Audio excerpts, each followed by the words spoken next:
Hi everyone, एक बार फिर से आप सभी का वेलकम है आपके अपने चैनल रैंकर्स प्रो पे। सो माय डियर स्टूडेंट, एक बार फिर से कहना चाहूंगा, अगर आपने अभी तक रैंकर्स प्रो चैनल को सब्सक्राइब नहीं किया है तो क्लिक करिए सब्सक्रिप्शन बटन पे एंड बेल आइकन पे क्लिक करके सभी तरह की नोटिफिकेशन आप पा सकते हैं। सो माय डियर स्टूडेंट, देखिए यहाँ पे क्या कहा गया है क्वेश्चन के अंदर कि चिदम्बरम की जो फैमिली है उसमें जो ratio of expense and saving is 5:3। अब एक बात बताओ, ये जो एक्सपेंस है ना, और ये जो सेविंग है, इसका रेशियो आपको दिया गया है कि 5:3 का, यानी खर्चे और बचत का। इनकम का तो दिया नहीं है, इसका मतलब है हमें क्या निकालना पड़ेगा, इनकम। क्योंकि इनकम होती है उसकी खर्चे होते हैं, देन बचत होती है, राइट। अगर एक्सपेंस और सेविंग का रेशियो ये दिया गया है तो इनकम कितनी होगी, 8 होगी, क्योंकि खर्चे को और सेविंग को मिला के तो इनकम होती है। यानी हम इसे मान सकते हैं कि अगर मान लो उसकी इनकम 80 हुई तो उसने 50 खर्च की और 30 उसने बचा लिए, राइट, ये कह सकते हैं।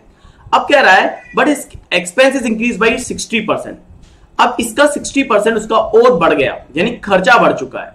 अगर खर्चा बढ़ गया तो 3/5 ऑफ 50 यानी 30, यानी कह सकता हूं मैं कि अब उसका पहले जो एक्सपेंस 50 था अब वो कितना हो गया, 80 हो गया। आगे कह रहा है and income increase by only 25%, thus this is there is a deficit of 3500 रुपए इन द सेविंग।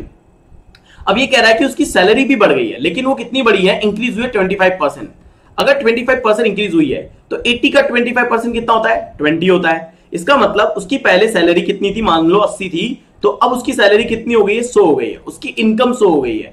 अब उसकी इनकम 100 हो गई है, उसका एक्सपेंस 80 है, तो ऑब्वियस ही बात है सेविंग कितनी होगी, उसकी 20 होगी। यानी हर 100 पे वो 80 रुपए खर्च कर रहा है और 20 रुपए वो बचा रहा है। अब कह रहा है कि उसकी जो डेफिसिट है वो 3500 रुपए हुआ है सेविंग में, यानी कमी हो गई है सेविंग में। तो ऑब्वियस ही बात है, पहले वो 30 बचा रहा था, अब वो 20 ही बचा रहा है। यानी 30 से 20 उसका डेफिसिट कितना हुआ, 10 का। तो उसका जो 10 है ये कितने से कितने के बराबर हो गया, उसका इस 10 का ये जो इक्वल है वो 3500 रुपए के इक्वल है। उसका मतलब उसकी एक यूनिट कितने के बराबर हो गई है, 350 के बराबर हो गई है।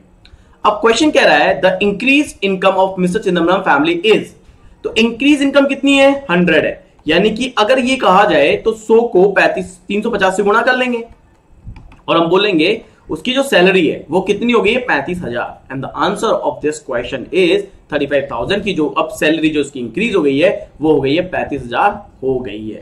क्लियर है? आई होप सो क्वेश्चन आप सबको समझ में आ गया होगा दोस्तों। सो वीडियो को ज्यादा से ज्यादा लाइक करिए, शेयर करिए, चैनल को सब्सक्राइब करिए ताकि आपको आने वाले दिनों में और ज्यादा की ज्यादा वीडियो मिलते जाए। Thank you.